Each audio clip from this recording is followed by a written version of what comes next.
patrística era San Agustín.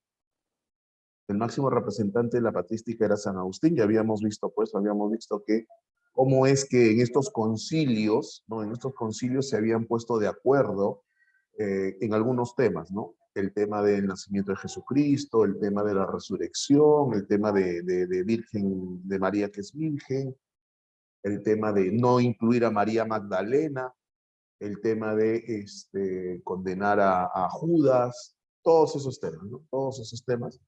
Pero bueno, desde el punto de vista filosófico, lo que tú tienes que entender es que en esta primera mitad de la Edad Media, en esta primera mitad donde aparece la figura de los patrísticos, ok, lo que tienes que entender es que por todo lo que trabajamos el día de ayer, entender y comprender que desde el punto de vista filosófico predomina el tema religioso, ok, entonces no predomina necesariamente la razón, el entendimiento, la lógica, lo coherente con la realidad, ¿no? Correcto. Por ejemplo, mencionábamos el día de ayer, el creer, por ejemplo, en esta época se creía fervientemente dos cosas. Uno, que la Tierra es el centro del universo, y dos, que la Tierra es plana. Que la Tierra es el centro del universo, y dos, que la Tierra es plana. Esa era así estaba instaurado en la mente de las personas.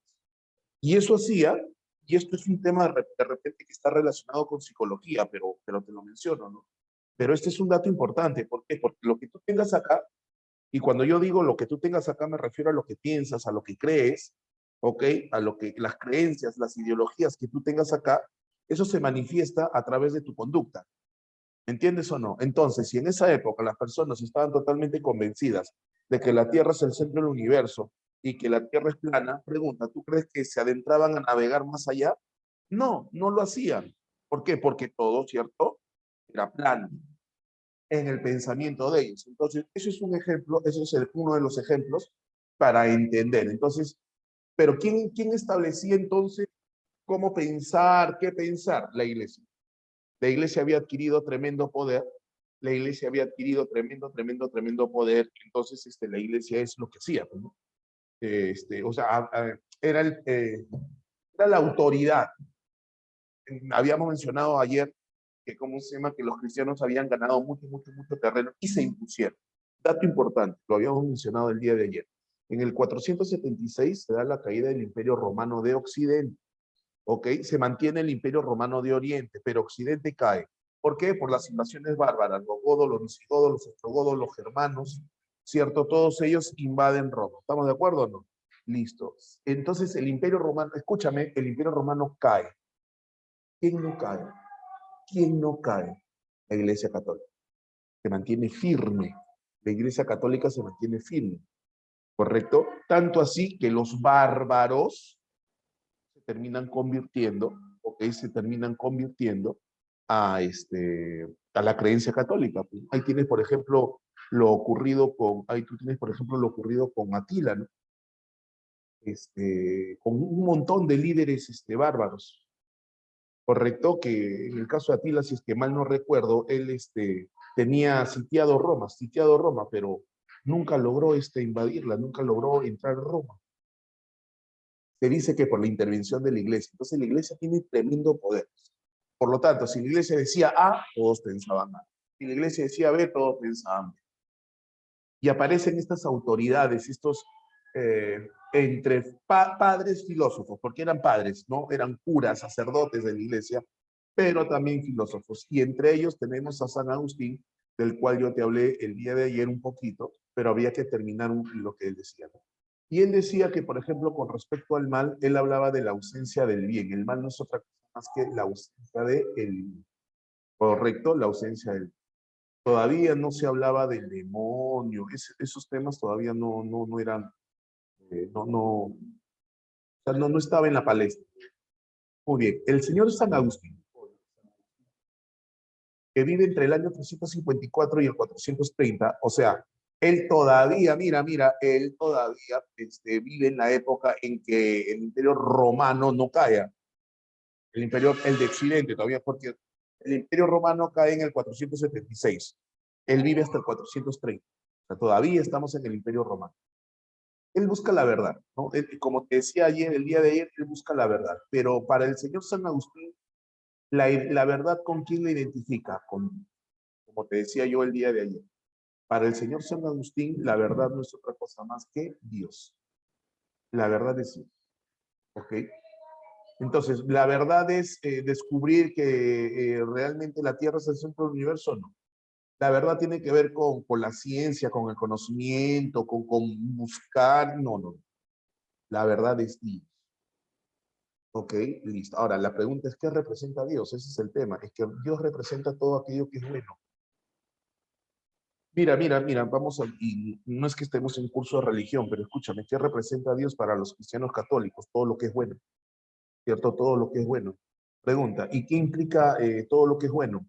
Si yo quiero acercarme a todo aquello que es bueno, si yo quiero acercarme a todo aquello que es bueno, para llegar a lo bueno, debo hacer lo correcto, debo actuar de manera adecuada, debo actuar de manera adecuada. Por lo tanto, en este periodo se va a mezclar la fe, la ética, la filosofía. La fe, la ética, la filosofía. Porque te estoy hablando de actuar bien, y cuando yo te hablo de actuar bien, hacer lo correcto, estoy hablando de ética, ¿cierto? Entonces, si yo quiero encontrar la verdad, y la verdad es Dios, ¿qué debo hacer para llegar a la verdad que es Dios? Portarme bien. ¿Y quién me dice cómo me debo portar? La iglesia. ¿Qué me dice la iglesia? Esto es correcto y esto es incorrecto. Y ahí nosotros empezamos a entender la influencia platónica. ¿Por qué? Porque Platón divide dos mundos. Y Milene vivir en gracia de Dios dos mundos. El mundo terrenal que Platón desprecia y el mundo de las ideas, el mundo perfecto. En la filosofía, San Agustín está muy influenciado por el pensamiento platónico. Eso lo podemos interpretar como, siguiendo la teoría platónica y neoplatónica, eso lo podemos interpretar como el hecho de que en este mundo terrenal, carnal, ¿ok? En este mundo terrenal, carnal, todo eso es, todo lo carnal es, negativo, negativo. Pero en este mundo terrenal, ¿qué tenemos? Lo sensual, lo corporal. Entonces, todo lo que es corpóreo, entonces más o menos anda entendiendo que todo lo que es sexual, que es parte de nuestro cuerpo, también está vetado. O en todo caso, a ver, ¿cómo decirlo? ¿Es totalmente necesario? Sí, necesario para la reproducción, pero ahí no más. Entonces, ¿la iglesia permite las relaciones sexuales? Sí, por supuesto, ¿cómo que no? Pero con fines reproductivos. Pero de ahí el extremo del placer, la carne, la satisfacción, no, no, no, no, no. Eso ya es pecado, el exceso ya es pecado. De esa manera se piensa. ¿Ok? De esa manera se piensa. ¿Correcto? Listo. Entonces, rapidito porque tenemos que avanzar con la clase el día de hoy. ¿Cómo se obtiene, cómo me identifico, cómo llego a Dios? Se obtiene a través de qué? De la fe. La fe está más relacionada con el alma que con el cuerpo. Esta fe se revela ¿dónde? ¿Dónde? En las Sagradas Escrituras. Por lo tanto, ¿dónde tienes que encontrar a Dios? En la Biblia. Tienes que estudiar la Biblia, tienes que leer la Biblia. Pero hay un detalle, pues. No todos saben leer. No todos saben leer. Algunos saben leer. Pregunta, ¿quiénes saben leer? Los sacerdotes. Como el sacerdote sabe leer, ¿cierto? Él es culto. Él, en la homilía, en la misa, él a los feligreses les dice. Pero eso también es limitante. ¿Por qué? Porque yo solamente me limito a escuchar, ¿ok? Lo que interpreta el cura. Aguanta, pero yo interpreto otra cosa. No, no, no, no, no. ¿Cómo vas a interpretar tú si tú no sabes leer? Tú eres del pueblo. No, no, no, no. Solamente los curas. Ah, mire, profesor. Entonces, ¿qué ocurre? ¿Ok? Y las escrituras, ¿ok? Y la verdad habita, esa verdad habita en el interior de nosotros. ¿A través de quién? Del alma. Por lo tanto, el alma se caracteriza por la razón. Aquí debes entender que la razón está superdictada, la razón está subordinada a la fe. La razón es una característica de la fe, ¿correcto? Entonces, fe y razón están fusionadas, fe y razón están fusionadas, pero la fe siempre por encima de la razón. ¿Ok? Profe, pero no tienen nada que ver. Tú y yo sabemos que no tienen nada que ver, pero en aquel entonces, de alguna manera, Medalí, de alguna manera, ¿por qué? Porque la defensa que hacen estos señores de la fe es a través de la razón. Y hago así, ¿por qué hago así? Porque son incompatibles, pero para ellos no había tal incompatibilidad. ¿Qué lógica tiene decir que una persona que ha muerto y al tercer día resucita? Eso no tiene sentido. pero ellos lo defienden, supuestamente de manera racional. Ok, entonces la razón está subordinada a la fe. Eso es importante. En el momento de la patrística es como si el sol, despacio, porque hay una, por ejemplo. Algo así, Carmen Rosa, algo así, algo así. Ahora, mira, la razón y la fe, mira, la razón y la fe, creer para entender, entender para creer. Ahí se sintetiza. Y la razón, ok, llegando a qué? Llegando a qué? A la iluminación. La teoría de la iluminación. A ti te preguntan, ¿en qué consiste la teoría del conocimiento para San Agustín? La teoría del conocimiento para San Agustín consiste en la iluminación. ¿Cómo es eso, profesor? A ver, ¿ves la figurita de San Agustín acá, no? Aquí está, San Agustín, ¿lo ves abajo? Hay algo que siempre se resalta en las figuras, en las pinturas medievales, en la figura de los santos. Es San Agustín. Mira, profesor, hay una como una lucecita que lo ilumina, ¿sí o no? Ajá, eso se llama la aureola. Ok, pregunta, ¿en la Edad Media a todos se les pintaba con aureola? No. ¿A quién se les pintaba con aureola? ¿A quién? A los que tenían conocimiento. A los santos, pues sí, sí, sí, sí, pero los santos son los que tienen conocimiento. ¿Pero de dónde viene esa luz? Dios nos ilumina. San Agustín dice que el hombre pregunta, conoce, no conoce, esto es un celular, esto es un control, no, ese tipo de conocimiento no, de que, ya, las estaciones son otoño y es secuencial, otoño, verano, no, ese tipo de conocimiento no, que ese tipo no de conocimiento. Cuando San Agustín habla de conocimiento, ¿de quién habla? De la verdad. Pregunte, ¿quién es la verdad? Háblame, háblame. ¿Quién es la verdad? Dios, muy bien. Entonces, cuando San Agustín habla de conocimiento, habla de la verdad. ¿Quién es la verdad? Dios. Y cuando él dice teoría de la iluminación, se refiere a que Dios ilumina a algunos su alma para que lo puedan conocer a él. Pero no todos tienen eso.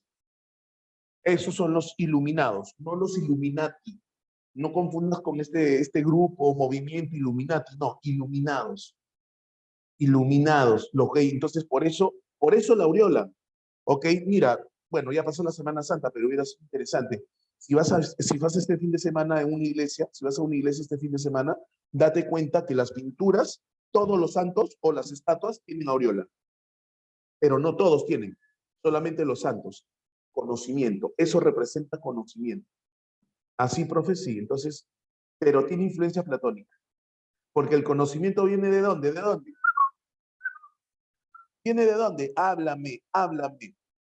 De arriba, arriba, porque arriba está lo perfecto.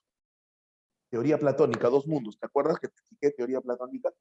Del mundo, muy bien, Marcia, muy bien. Marcia, esa es la influencia, pero San Agustín no habla del mundo inteligible, cuidado.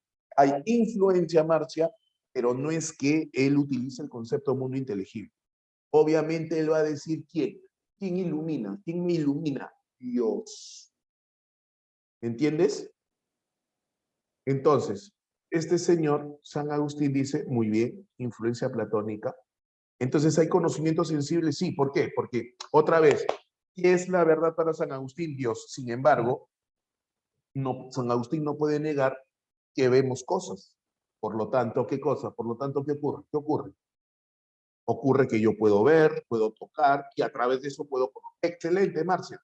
Por eso él habla de conocimiento sensible, pero también habla de conocimiento racional y de conocimiento contemplativo. ¿Correcto? Por eso también habla de conocimiento sensible. Muy bien. Pero de los tres, el conocimiento sensible, lo que veo, lo que toco, lo que huelo, pregunta, ¿me llevará a la verdad que es Dios? Habla. No, excelente. Excelente. Conocimiento racional. Hey, conocimiento racional. Entiendo, comprendo que A es mayor que B, B es mayor que C. Por lo tanto, ¿qué relación hay entre A y C? A es mayor que C. Eso es lógico, eso es racional. Matemáticas, álgebra, geometría, trigonometría. Pregunta, ¿ese conocimiento lógico, matemático, me lleva a conocer a la verdad que es Dios? Habla. No, tampoco. Según San Agustín, ¿ah? Y el conocimiento contemplativo, ajá, el conocimiento contemplativo se alcanza a través de la contemplación. ¿Qué entendemos por contemplación? Lo que está dominado por la fe. Me ilumina Dios, no ilumina mi conocimiento sensible, no ilumina mi conocimiento racional, ilumina mi conocimiento contemplativo, pero no en todos. ¿Por qué no en todos, profesor? Porque la gran mayoría somos mundanos, nos entregamos a las pichangas. No todos nos entregamos a la vida espiritual. A ellos los va a iluminar. Hoy hay una pela bien bacán, que te invito a verla. ¿Ok? Ok, así es, Medali, así es. Te la escribo, ¿ok? En el nombre de la rosa. ¿Qué llama la película? Búscala, ahí tú vas a ver que pertenece a esta época, esta película, pero es bien, ¿cómo se llama? Contradictoria, no es bien controversial. ¿Ok? Y es bien interesante y habla de la época. Búscala en internet, búscala por ahí en el nombre de la rosa, es muy chévere esa. ¿Qué dice San Agustín? ¿Teoría de qué? Ajá, teoría de la iluminación. Ahí está, Dios te ilumina. San Agustín empezó con todo y va a ser...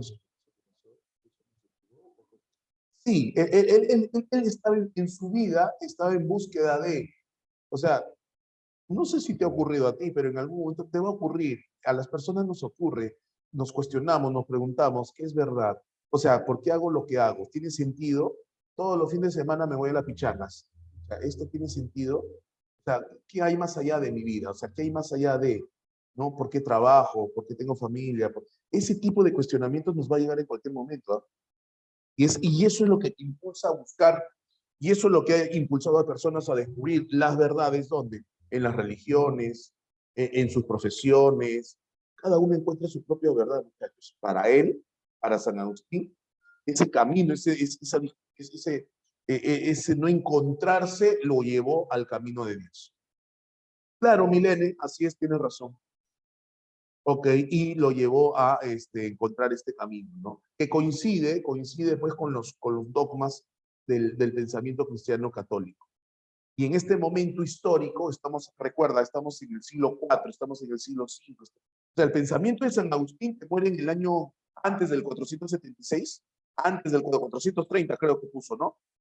Muere San Agustín, correcto, marca el pensamiento filosófico, el pensamiento de la Europa de aquel entonces, marca ese camino. El pensamiento de San Agustín en el siglo V, en el siglo VI, hasta el siglo VIII. En el siglo VIII va a haber una variante que nos toca dentro de un ratito. Teoría de la iluminación. Entonces Dios me ilumina. Me ilumina. ¿Y por qué me ilumina? Porque estoy portándome bien. Porque estoy tratando de vivir una vida espiritual, rechazando todo lo material. Fuera más, fuera. ¿Cierto? Claro. ¿Entiendes o no?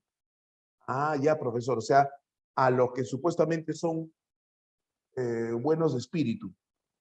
Claro, Milene, por la fe. Tienes que haber fe. Si no tienes fe, no te va a iluminar. Y la fe es inquebrantable, pues, Milene. La fe es inquebrantable. Los que tienen fe no aceptan refutación alguna, como te decía el día de ayer. Profesor, ¿sabe qué eso de que una persona resucita el tercer día? Mire, y profe, yo soy creyente ya, pero esa vaina no, yo creo que es una metáfora. No, mentira. Si tú eres cristiano católico, tú crees realmente que Cristo resucitó. Tienes fe en eso. Así es, Marcial, P de la letra. Por eso se llama dogma. Por eso a las religiones, una de las principales críticas que se le hace a las religiones es que son dogmáticas. Cuando la próxima vez alguien te diga a ti, eres un dogmático, está diciendo prácticamente terco, porque no admites debate, porque para ti tu verdad es única y punto. Lo que hace San Agustín y eso es lo que hace la iglesia. Pregunta, ¿me estoy dejando entender? Listo. Ok. San Agustín también nos habla del compuesto humano. Nuevamente, pensamiento, influencia de la filosofía platónica. Ajá, ¿te acuerdas que Platón decía que la cárcel del alma es el cuerpo? ¿Te acuerdas que decía Platón eso? ¿Te acuerdas o no? Ya. San Agustín entiende más o menos lo mismo y San Agustín dice, ajá, El ser humano está compuesto por alma y cuerpo. El alma, mira lo que dice, ¿ah? Al igual que Platón, porque Platón piensa lo mismo, así es Marcia, es como la esencia. El alma es exclusivamente humana, es racional. Paula, no. La teoría de la iluminación consiste en que por tu fe, por tu buen actuar, Dios te termine iluminando. Y al iluminarte, va a permitir que tú lo conozcas a Él, porque Él es la verdad. En eso consiste la teoría de la iluminación. Recordando que hay conocimiento sensible, hay conocimiento racional, pero ni el conocimiento sensible ni el conocimiento racional te llevarán a conocer otras cosas, pero no la verdad. ¿Sí? ¿Me entiendes? ¿Sí? Ya está. Entonces el alma dice, el alma es exclusivamente del ser humano. Al igual, Platón decía lo mismo. Es racional, rige al cuerpo, o sea, el alma se supone que controla el cuerpo. Es creada por Dios, es espiritual y es inmortal. El alma tiene mucho parecido a lo que decía Platón. Y el cuerpo, da body, material, dominada por las pasiones. Ok, dominada. Si tú te acuerdas de Platón, acuérdate que Platón decía que el alma tenía el mito del carro al lado. ¿Te acuerdas el mito del carro? Claro. El áuriga, el que dirige. Hola Wilson, ¿cómo estás? Buenos días. Un abrazo. Ok, el áuriga, el que dirige el carruaje, el caballo blanco y el caballo negro. Excelente, Marcia, la parte concupiscible. Muy bien, chévere, muchachos. Muy bien. Ajá, pero ¿qué relación hay entre alma y cuerpo? La falta de acuerdo entre cuerpo y alma ha generado el pecado original. Adán y Eva. Y ese pecado original es transmitido genéticamente, es heredado. Claro, ¿por qué crees que te bautizan? Para quitarte el pecado. La religión católica tiene esa idea de que uno nace del pecado. Hay que liberarse del pecado. Esa idea es desde la época de San Agustín. Ahora, este pecado original se da por la falta de acuerdo. Así es, Carol, por eso te bautizan. ¿Qué más nos dice San Agustín?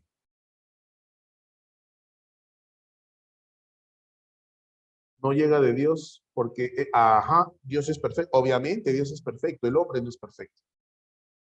Sentido de la historia, ajá. San Agustín también nos habla de historia, nos habla de historias, pero obviamente su teoría de la iluminación, que es teoría del conocimiento, está relacionada a la religión.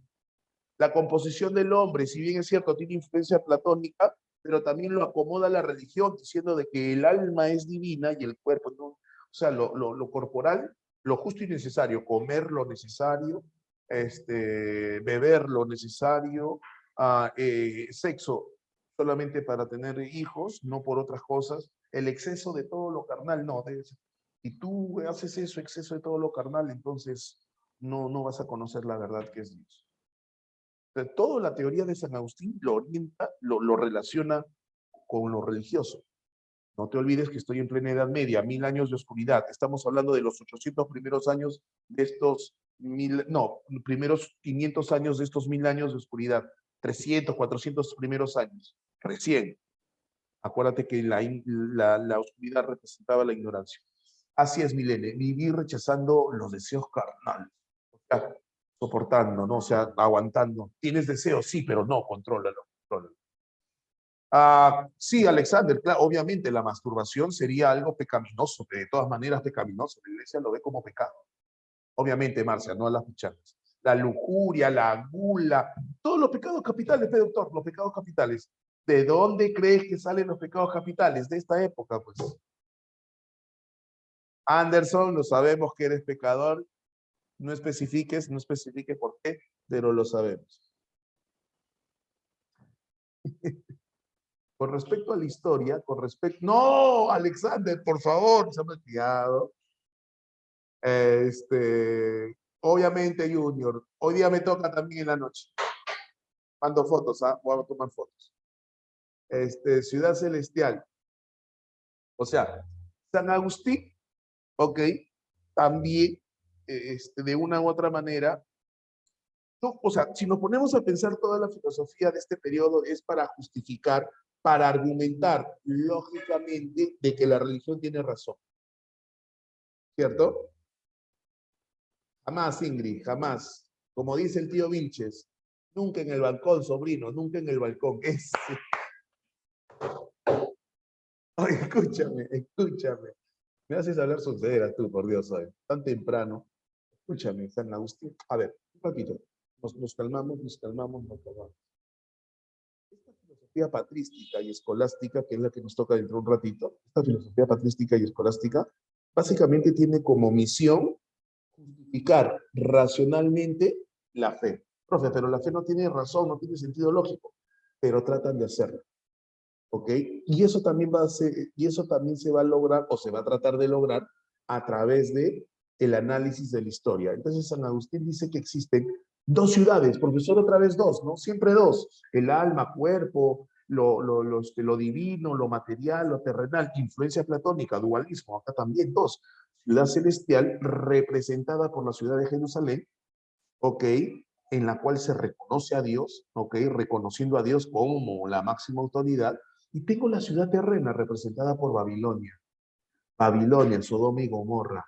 Ajá, la ciudad del pecado, que representa el pecado humano, el engreimiento humano, el desvío humano, todo lo corporal, todo lo terrenal.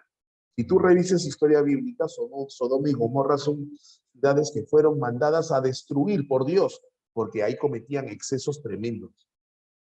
Tremendo, uff, ahí las pichangas eran diarias, pues, muchachos. Las pichangas eran diarias, ¿ok? Y ni siquiera pichangas como Miyashiro, no. Esas son, pero son chiquillos, son bebés de pecho. No, no, no. Claro, demasiadas orgías, entrega al placer, gula, lujuria, ¿cómo se llama? Vanagloria, todo. Ah, la profesora. Entonces, ¿qué dice? ¿Qué relación hay entre las dos? Dice el señor San Agustín. ¿Qué es orgía? A ver, Caro. Exceso, un exceso de placer a nivel sexual. Creo que es la manera más elegante de decir. ¿Está bien o no? ¿Está bien mi explicación, muchachos? ¿Está bien mi explicación o no? ¿Está bien o no? Elegante, ¿sí o no? Elegante. Eso era, dice. Qué elegancia. Por favor, Jean-Pierre, por favor. ¿Listo? Entonces tenemos, ¿qué cosa? Tenemos a la ciudad celestial y a la ciudad terrena. Se enfrenta, claro, ¿cierto?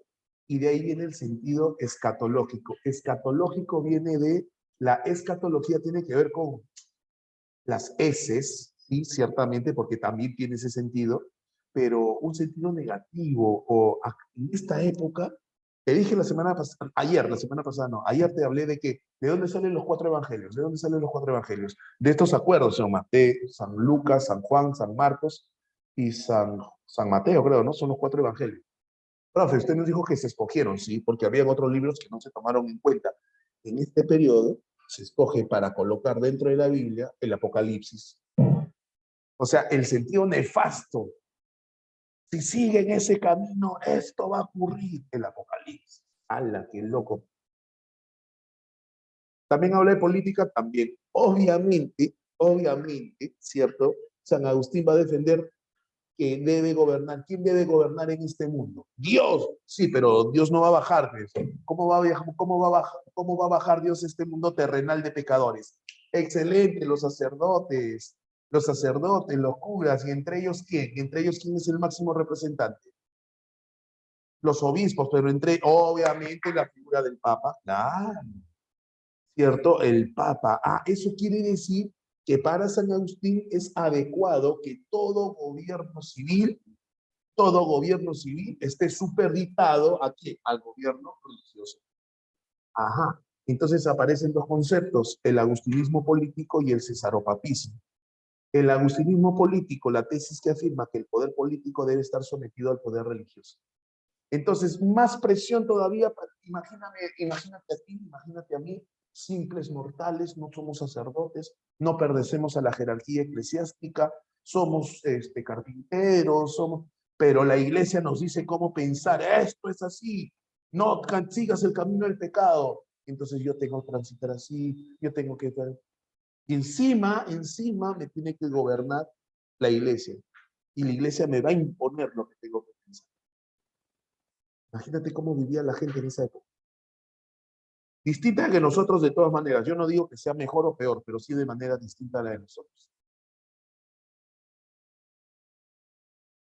Ahora, no es tan difícil imaginarse, ¿eh? No es tan difícil imaginarse porque, mira, supongo que en casa son creyentes, sobre todo tu mamá y tu papá.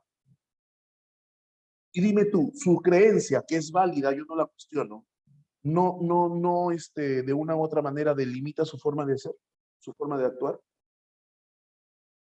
Ahí está, pues, ahí está el mejor ejemplo. En tu casa está el mejor ejemplo.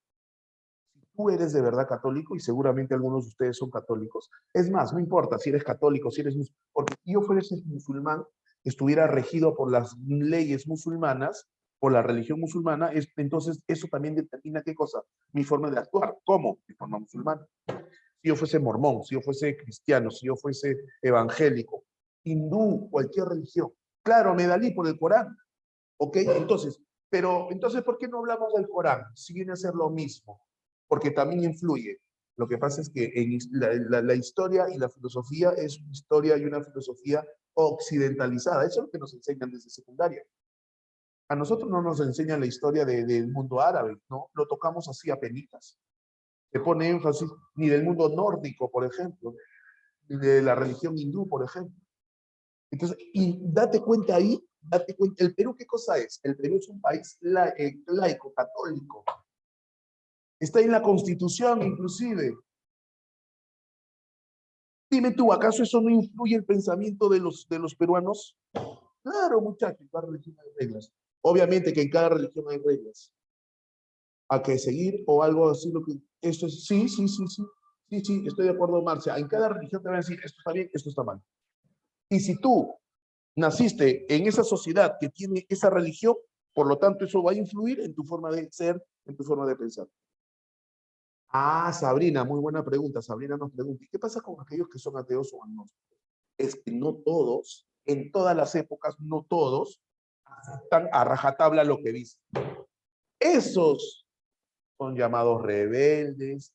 No sé si llamarlos pecadores, amigo Anderson, ¿ah? No sé si llamarlos pecadores, pero sí, inclusive, yo los tomaría muy en cuenta porque de una u otra manera van a permitir cambios de pensamiento en la sociedad. Por eso del hecho, un ratito, espérate.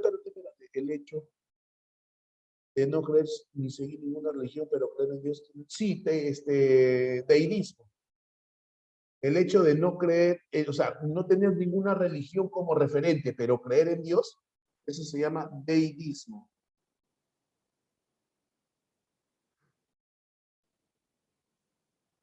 No creo, Medalí, no sé si se llama, no, un cristiano vendría y me pegaría, creo.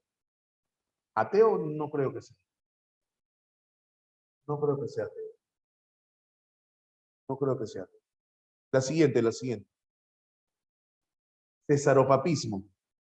¿Ok? Obviamente, Alexander, eso de ley. Mi religión es la pichanga. Cesaropapismo. Tengo la figura del Papa y la figura del César. ¿Por qué? Porque San Agustín todavía pertenece al Imperio Romano. Y si hay Imperio Romano, todavía hay César. Todavía hay un César. Acuérdate que el César es el emperador. Y el emperador tiene todo el poder. Aguanta un ratito, discúlpame, pero desde hace rato ya la religión tiene más poder que el emperador. ¿A verdad, no? Claro que sí. Entonces, ya, papá, emperador, todo lo que tú quieras, tú eres el emperador, pero te debes dejar guiar por los consejos del Papa. Esto va a influenciar en toda la Edad Media, muchachos. Quien va a instaurar en algún momento de la Edad Media al rey, ¿quién lo corona? ¿Quién va a coronar al rey? El Papa. ¿Y quién inaugura esa tradición? Carlomagno. Que vamos a hablar, dentro de un ratito lo vamos a ver a Carlomagno, el Papa. Y si el Papa no te corona, no tienes autoridad. Tiene que coronarte. Entonces, de una u otra manera, el Papa tiene tanta autoridad como el emperador o como el rey.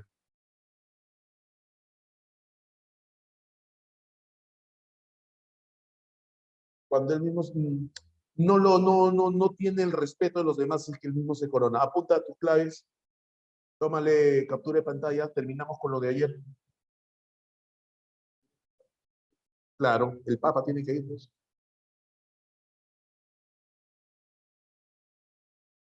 Acuérdate lo que pasó con Enrique VIII.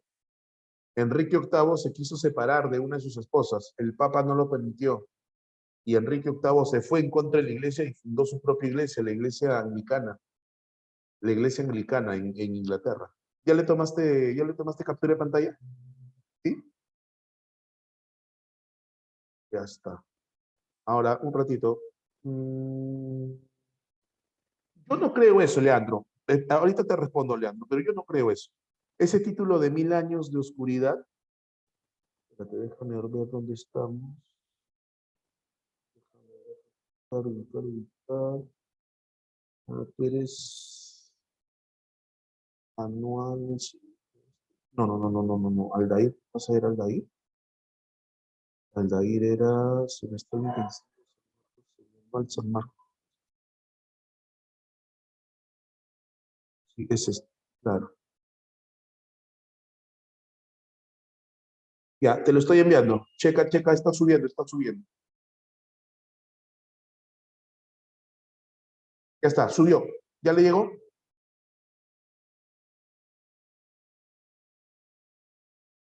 Chévere.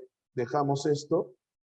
Te decía Leandro, yo no creo, o sea, que se haya perdido 1000 años. Fueron circunstancias, pero veamos las realidades de otros lugares en el planeta que también pasaron por esas, o sea, no pasaron por esa etapa, pero transcurrió el mismo tiempo y no han tenido gran desarrollo. No creo, Wilson, ¿ah? A ver, si tú entiendes oscurantismo por ignorancia, no, es que es bien relativo el tema del conocimiento. Hay países que no quieren llegar a tener, hay países que rechazan, o sociedades en todo caso, que rechazan el avance científico-tecnológico porque lo consideran negativo. ¿Cuáles son? Exactamente, no sé, pero hay personas, sociedades, no diría países exactamente, pero que rechazan eso porque lo consideran negativo. Listo. Chao, chao, chao.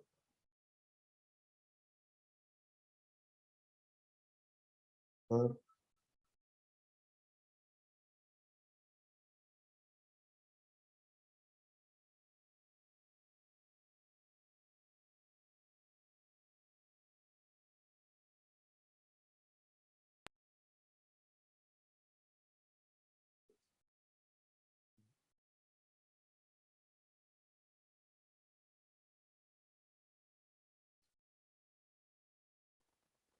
Ahí está Marcia, muchas gracias Marcia.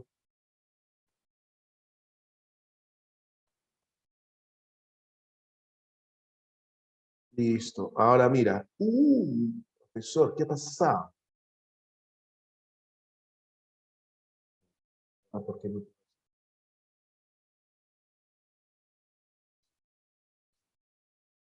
Mira, otra vez, la Biblia, profesor, sí. Seguimos en la Edad Media, muchachos, seguimos en la Edad Media. El denominado movimiento patrístico, es los padres de la iglesia, el máximo representante es San Agustín, pero tenemos a San Gregorio Magno, San Anselmo de Canterbury, pero San Marcos, o sea, como que no desarrolla mucho estos temas. Entonces nos concentramos en el máximo representante nada más, y en lo principal, ¿no? Pero el pensamiento de San Agustín va a influir hasta el siglo VIII, ¿ok? Hasta el siglo VIII.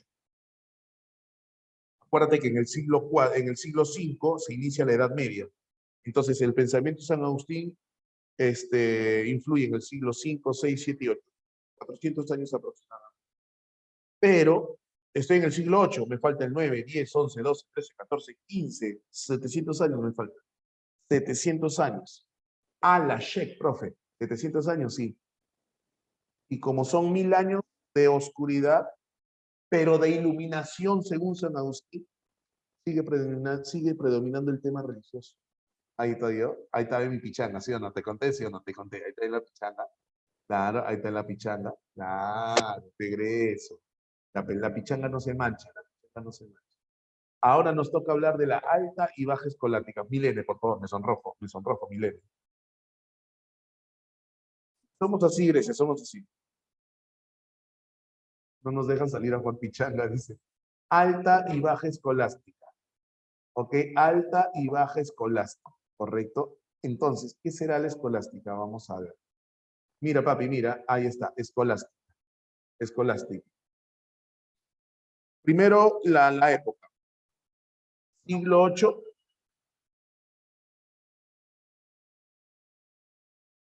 hasta el siglo XV. Ahí están los 700 años. Siglo VIII hasta el siglo XV. Ahora la pregunta es, ¿qué es la filosofía escolástica? ¿Qué cosa viene a ser la filosofía escolástica? ¿Qué viene a ser la filosofía? Escolástica viene del vocablo latín schola, escola o eschola, que significa escuela. Hay un dato que de repente por ahí te estás olvidando. Dios te ilumina. Pregunta, yo te dije, ¿a quién ilumina? A los que se portan bien, y estos están relacionados ¿con quién? Con los sacerdotes. Esos son los que saben leer, ¿no? Los cultos, los sacerdotes. Nadie más sabía leer. El pueblo, tú ibas a misa, te sentabas a escuchar al cura y nada más. No sabías leer. La gente del pueblo no sabía leer. No era una... Ahora, si nos ponemos a especular, si nos ponemos a analizar, a criticar, ¿le convenía a la iglesia o no le convenía? Que la gente no sepa leer. Habla. Obviamente, ves, porque pregunta, ¿qué consigues tú cuando la persona tiene conocimiento lógico, racional? ¿Qué consigues tú? Ajá, que no refuten, claro, excelente. Entonces vamos a empezar a criticar también. Acuérdate que las preguntas eco, la pregunta eco implica de que el alumno desarrolle pensamiento crítico, muchachos. O sea, qué bonita la religión musulmana, qué bonita la religión hindú, qué bonita la religión católica, pero hay cuestiones o temas que cuestionar. ¿Y por qué no? ¿Y por qué? ¿Qué tiene de malo el cuestionar? No con una mala onda, no con decir, ya ves, son mentiras lo que tú me dices, no. Sino con, obviamente, Ingrid, obviamente, no con el afán de destruirla, no con el afán de decir, ya son unos mentirosos, no. Pero tienes razón, Paula. De una u otra manera, no le convenía que la gente no lea, no sepa. ¿Por qué? Porque así mantiene el poder.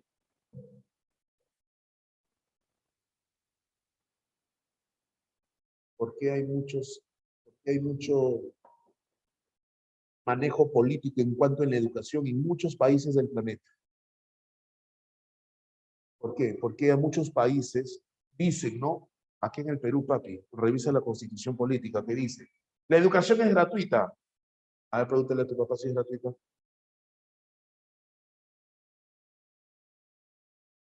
Mm.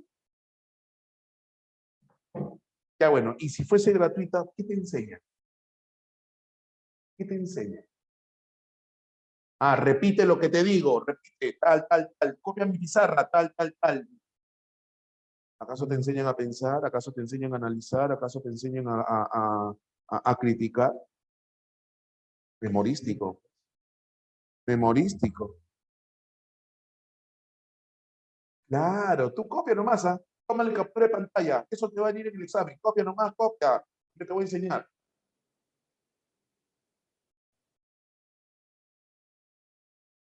Profe, o sea, ¿eso quiere decir que usted me puede estar mintiendo? Así es.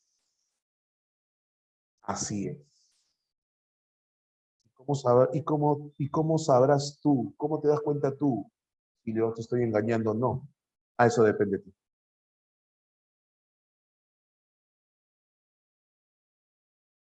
Danzar para pasar de año. La queda. Oye, mejor regresemos a la escolástica. ¿Escolástica viene de qué? Escolástica viene, repito, escolástica viene de qué? Escolástica viene de escola. ¿Qué significa escola? Escuela. ¿Qué, profe? ¿Se fundan las primeras escuelas? Sí. Se fundan las primeras escuelas en la época medieval. En esta Europa, en la Europa medieval, no había escuelas. No, no había escuelas. En el siglo V, en el siglo VI, en el siglo VII, en el siglo VIII, la gente que aspiraba a ser, o aprender un oficio, carpintero, zapatero, nada más, leer, analizar, No, no, eso era para los aristócratas nada más. Para la nobleza, para los curas, esos son los que saben leer. Ah, no, profe. Pero la people, el pueblo, profe, no. Esos que hagan, y eso tiene influencia platónica, aristotélica y platónica. Eso que hagan zapatos, si no, ¿quién nos va a dar zapatos? Que se dediquen a hacer ropa, si no, ¿quién nos va a vestir? ¿Para qué necesitan leer? ¿Para qué necesitan analizar? No, que hagan eso nomás. Ah, susa, profesor. Entonces, ¿qué ocurre? Eh, se va a dar la caída del Imperio Romano, un dato interesante. Profecía nos dijo eso, pero eso es importante. Sí, ¿por qué? Porque va a aparecer la figura importante de quién, de un señor llamado Carlo Magno, no Alejandro Magno. Alejandro Magno ya se murió hace años. Carlo Magno. Carlo Magno tiene un anhelo. ¿Cuál es ese anhelo? Volver a construir, a reconstruir ese imperio romano que se cayó. Es lo que quiere hacer Carlo Magno. Unificar, ¿no? Lo que ahora es Francia, lo que ahora es Inglaterra, lo que ahora es España, lo que ahora es Portugal, que antiguamente fue el Imperio Romano, no hace mucho, hace 300, 400 años, porque recuerda que esto empieza en el siglo VIII con el Imperio Carolingio, ¿ok? Este, era el gran Imperio Romano ya. Carlomagno quiere eso, esa unificación. Y él se pone a analizar y dice, pues, ¿no? ¿Y cómo logro la unificación? ¿Cómo puedo? Ahora las escuelas eran para el pueblo. Es que ahí viene, Paula, ahí viene la explicación. Esa preocupación de Carlomagno, el Carlomagno quiere unificar el imperio, ¿no? Y él se pone a analizar, o sea, quiere volver a reconstruir lo que fue el imperio romano. Pero él se pone a pensar y dice, a ver, ¿por qué cae el imperio romano? ¿Por qué cae el imperio romano? Y él en su análisis entiende y comprende que el imperio romano ya era extremadamente grande, sí, y entonces era difícil de administrar, ¿ok? Era difícil de administrar, pero encima quienes lo administraban eran corruptos, no tenían mucho conocimiento de administración, administraban como querido, ¿no? O sea, una mala administración trajo como consecuencia que se caiga el imperio. Pregunta, entonces, ¿qué necesito? Necesito gente culta, preparada, en todos los niveles. Entonces necesito educar a la gente. Por eso se crean las escuelas. Necesito educar a la gente. No solamente algunos son los que pueden conocer, todos. Educando a la gente, les haré entender que, por ejemplo, es bueno pagar impuestos. Entonces, pero estas escuelas, y otro dato, y Carlomagno entiende y comprende que si quiere volver a unificar el imperio, ¿qué es lo que unifica a las personas? Las creencias. Y refuerza a la Iglesia Católica. Le da más poder a la Iglesia Católica, eso lo vamos a ver en un ratito. Le da mucho poder a la Iglesia Católica. ¿Por qué? Porque tenerlos a todos bajo una misma fe garantiza la unidad, entre comillas. Ah, ya, profesor. Entonces, ¿y estas primeras escuelas dónde empiezan a funcionar? En los conventos. Si tú vas a Europa, y sorry, sorry, pero eso me pasó a mí. Cuando estuve allá por las Europas, sorry, las universidades, hoy en día tú vas a las universidades y son conventos antiguos. Que sí, profe, claro. Un rato. Un viaje de... Obviamente. Disculpe, Carlomagno y Alejandro. No, no, no. Son dos cosas distintas. Una cosa es Alejandro Magno. Alejandro Magno es macedónico de la época de Aristóteles. ¿Ok? Es discípulo de Aristóteles. Alejandro Magno es macedónico, el imperio macedónico. Y Carlo Magno es miles de años después. ¿Ok? Cientos de años después. No, no, no, no, no, no. El título Magno es por grande, grande. Sí, no, pero es que tampoco enseñaban lo que les convenía. No te preocupes, para eso estamos, chévere. Entonces, ¿por qué, profesor? ¿Qué se enseña? Se enseñaba básicamente el trivium y el quadrivium. Obviamente religión, de hecho que religión, ¿cierto? El trivium y el quatrivium. Enseñaba dialéctica, gramática, retórica, aritmética, astronomía, geometría, música. Era lo necesario para hacer culto. Era lo necesario para hacer culto. Pero de todas maneras, religión, de ley, de ley. Y se utilizaba el método escolástico. ¿En qué consiste el método escolástico? En la dictatio y la disputatio. La dictatio y la disputatio. ¿En qué consiste el método escolástico? El maestro escolástico cura, ese maestro, el que se enseñaba, pues hija, ¿quién enseña? Obviamente, ¿quiénes sí saben leer? ¿Quiénes sí saben de dialéctica? ¿Quiénes saben de gramática? ¿Quiénes saben de retórica, de aritmética, de astronomía? Los curas. Y ellos enseñaban, esa era la orden, empieza a enseñar, ¿ok? ¿Y a través de qué método? ¿A través de qué método? De la lectura. Ahora, pero no para todo el pueblo, eso también, para el pueblo, sí, es una rara forma de enseñar, pero ¿en qué consistía el método de enseñanza? Dictatio y disputatio. La dictatio, ¿la lectura de qué? De los textos sagrados. O sea, aparte de la dialéctica, la aritmética, la astronomía, se enseñaba el tema teológico. ¿Y cómo se enseñaba? La lectura. Entonces estaba el maestro escolástico y él leía, ¿no? Nosotros, los que estaban aprendiendo, que generalmente eran los que estaban postulando a ser curas, ¿cierto? Ellos leían también. Y luego venía la disputatio, el debate, pero, obviamente un debate dirigido, pues, ¿no? Siempre el maestro escolástico es el que tenía la última palabra, el que sabía más, por lo tanto había que hacerle caso. Difícil en esa época. Sí, alguien del pueblo, el ser cura en esa época estaba muy ligado con la aristocracia. Estaba muy ligado a la aristocracia, o sea, la aristocracia, que un miembro de su familia sea cura y que llegue a ser papa, era lo máximo. Sí se estudiaba para ser, bueno, no sé si claro, sí se estudiaba para ser cura, o sea, tú dabas los votos de castidad, de renuncia y todo eso, inmediatamente empezabas a estudiar todo lo que te estoy diciendo. Pero sí, podría haber alguien del pueblo, difícil, pero uno del pueblo podría.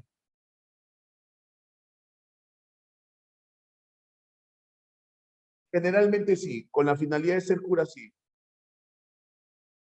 Generalmente sí, pero también con la finalidad de adquirir conocimientos matemáticos, por ejemplo, para poder administrar. Castración, o sea, castración.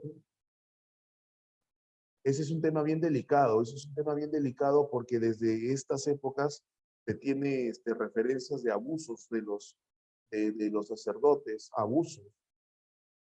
Finalmente son hombres, muchachos. Finalmente son hombres. Ahí está mi tío Carlomagno.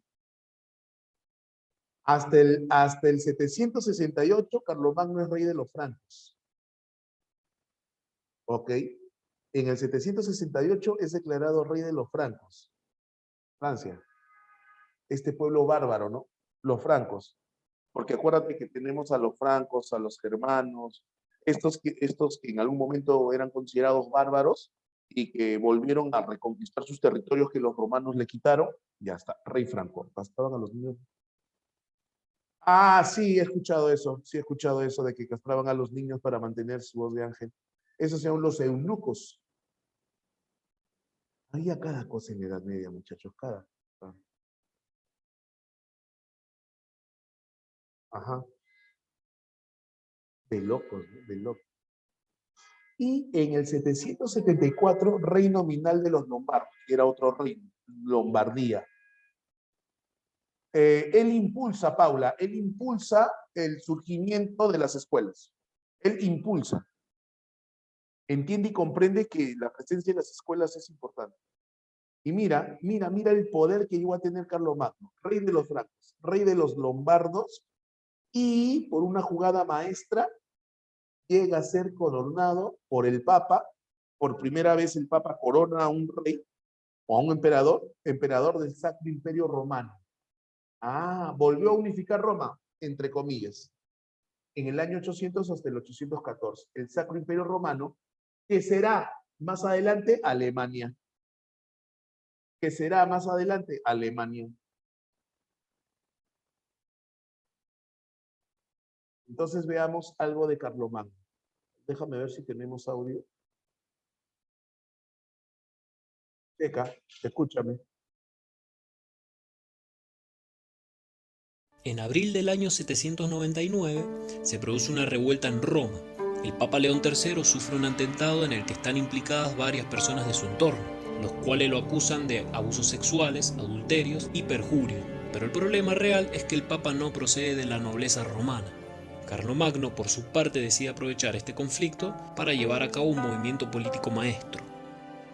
El Papa es secuestrado, intentan sacarle los ojos y la lengua para incapacitarlo, pero no logran hacerlo debido a que un fiel sirviente lo pone bajo la protección de los embajadores del rey Carlomagno. Luego se lo llevan a través de los Alpes hacia el palacio de Carlomagno, quien obviamente tiene fama de ser protector de la iglesia romana. Tras 8 semanas de viaje, el Papa llega al Palacio Real de Paderborn, situado a muchos kilómetros hacia el norte de Roma. Sin embargo, este lugar es elegido por el propio Carlomagno para demostrarle lo que había hecho por la expansión del cristianismo, y por ello lo recibe en la Sajonia recién conquistada. Cuando el Papa León llega al palacio, el rey franco le hace sentir su tremendo poder, pues lo ha salvado, pero solo porque es parte de un gran plan mucho más grande y ambicioso, pues el Papa es parte de ello, y es convencido para que Carlomagno interceda por el obispo de Roma. En Roma nadie sabe cuáles son las intenciones del rey franco como juez supremo, aunque tiene en mente declarar la inocencia del Papa mediante un proceso legal, para lo cual se sirve hábilmente de una estratagema jurídica. Ahora que el Papa León está reinstaurado en el trono papal, solo queda un paso, el cual es demostrar su agradecimiento a Carlomagno al día siguiente, en el cual le entregaría una corona aún más grande y pesada que la que ya tiene. Si bien algunos dicen que si Carlomagno hubiera sabido de las intenciones reales del Papa de darle una corona imperial, no se habría presentado porque supuestamente le causó aversión. Lo cierto es que la recibió con gusto y además fue nombrado como emperador Augusto. En la mañana del 25 de diciembre del año 800, Carlomagno recibe por parte del Papa una corona de emperador y también el título de Augustus Imperator Romanorum. Además, la ceremonia sienta un precedente histórico, pues a partir de este momento, el Papa coronaría a todos los emperadores durante varios siglos.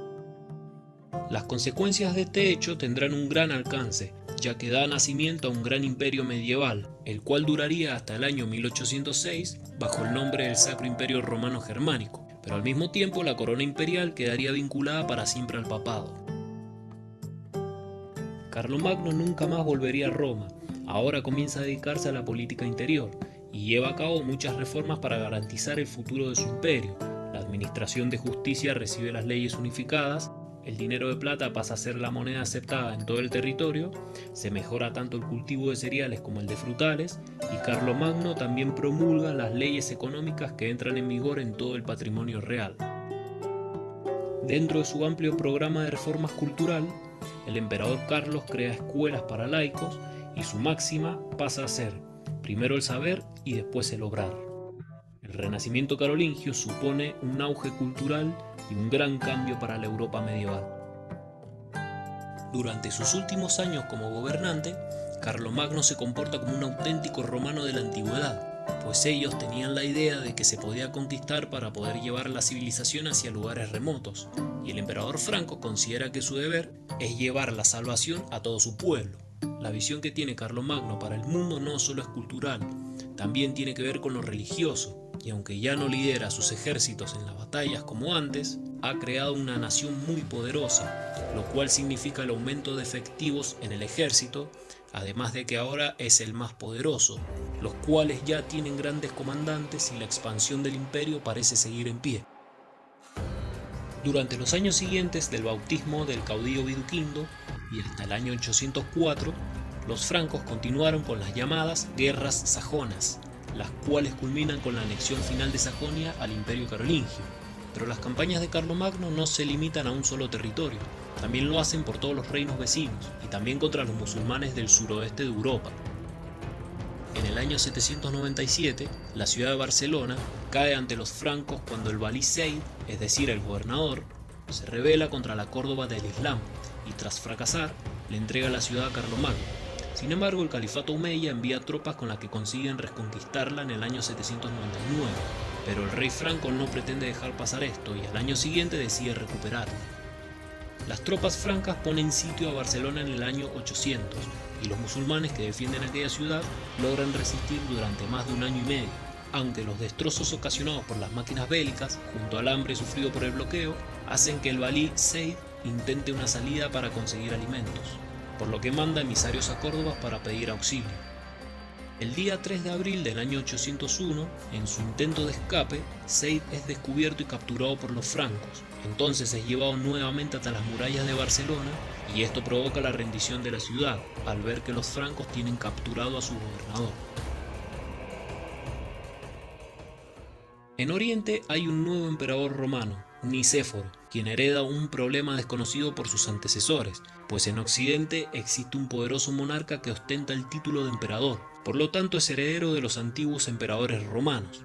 Nicéforo defiende la idea bizantina de la existencia de un único emperador heredero del verdadero antiguo imperio romano, y además se consideran como los emperadores romanos del mundo oriental.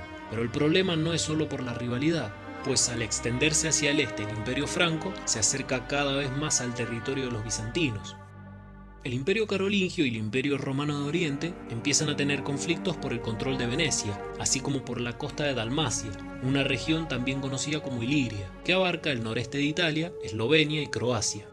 En el año 806, los duques de Dalmacia y del Véneto se sublevan contra los bizantinos, por ello solicitan la protección de Carlomagno, pero la armada bizantina consigue frenar los avances francos y someten nuevamente al territorio, imponiendo una tregua favorable.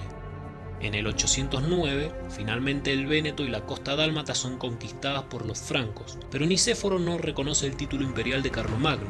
Aún así, los romanos bizantinos están muy distraídos por una nueva guerra contra el imperio búlgaro, por lo tanto deciden comenzar negociaciones de paz con los francos y Carlomagno decide ceder la mayor parte de la costa de Dalmacia a cambio de que Nicéforo lo reconozca como emperador de Occidente.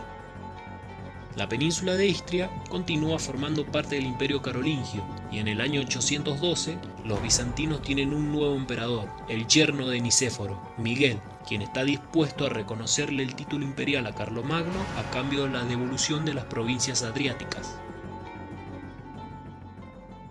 El contexto histórico siempre es interesante. Acá te está diciendo la evolución, ¿no? Cómo Carlomagno llega a tener la corona, el reconocimiento de la Iglesia Católica fue una jugada maestra, ¿ok?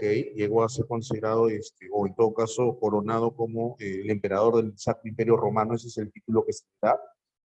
Bueno, a partir de ahí empieza a hacer gestiones administrativas y una de sus gestiones administrativas es mejorar la educación. ¿Por qué era perseguido León? Sacro. Sacro me parece que es santo. Sacro es santo. Ok, sacro es santo.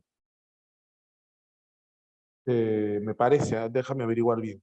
Pero espérate, o sea, a lo que voy yo es que en la última parte del video hace referencia al Imperio Bizantino, que son romanos, pero de Oriente, y en Occidente ya no, se supone que ya no hay Imperio Romano. ¿Por qué? Porque en el 476 cayó, pero aparece la figura de Carlomagno, que es coronado como Augustus, César, emperador, por la Iglesia Católica. Entonces, acá sí hay romanos que mantienen la tradición romana, entonces no lo reconocen y entonces entran en disputa, pero ellos, los de acá, los de Oriente, van a tener disputas con el pueblo búlgaro, entonces no van a tener doble guerra, entonces se van a aliar de alguna manera con Carlomagno, reconociéndolo como emperador romano y siguiendo la tradición romana para poder enfrentarse ellos a los búlgaros. Entonces, eh, ¿cómo se llama? Es un tema interesante esto, pero ahora veamos el tema filosofía. Eh, y si te has dado cuenta en este video, también hablaba de Barcelona. Discúlpame, pero sorry. También estuve en Barcelona. Pero escúchame, hablaba de Barcelona, es muy, muy bonita la ciudad de Barcelona, muy bonita. Recomendación, papi.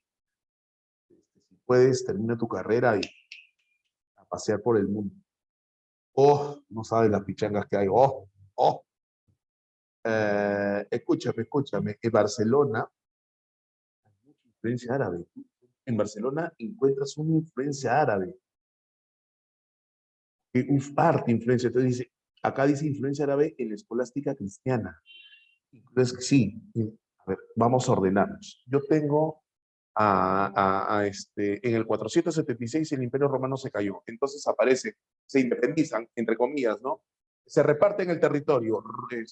Está Roma, Italia, está Inglaterra, Gran Bretaña, está los francos, Francia, está Portugal, está España, ¿ok? Y por el otro lado están los del Imperio Romano de Oriente, el Imperio Bizantino, Constantinopla, ¿cierto? Pero en medio de todos ellos, por otra parte, el territorio, ¿quién está? Los musulmanes, ¿cierto? Los musulmanes. Y los musulmanes tienen, o sea, tienen enemistad, tienen tirria con los cristianos porque tienen diferencias en sus creencias, ¿no? En sus creencias. Entonces, y al igual que Carlomagno y al igual que los otros, los musulmanes también querían expandirse. Esa era la idea en aquel entonces, ganar territorio, territorio. Entonces, los de Oriente, los romanos de Oriente, tienen su filosofía, su punto de vista. Los de Occidente, su filosofía escolástica, pero los musulmanes también. La influencia árabe se va a ver sobre todo en España. Barcelona pertenece a España, porque acuérdate que los musulmanes invaden España. Acuérdate la historia de los reyes católicos. Los reyes católicos, los reyes de Aragón, ¿cierto? Y Castilla, los reyes católicos, se juntan, ese matrimonio se da justamente para expulsar a los moros.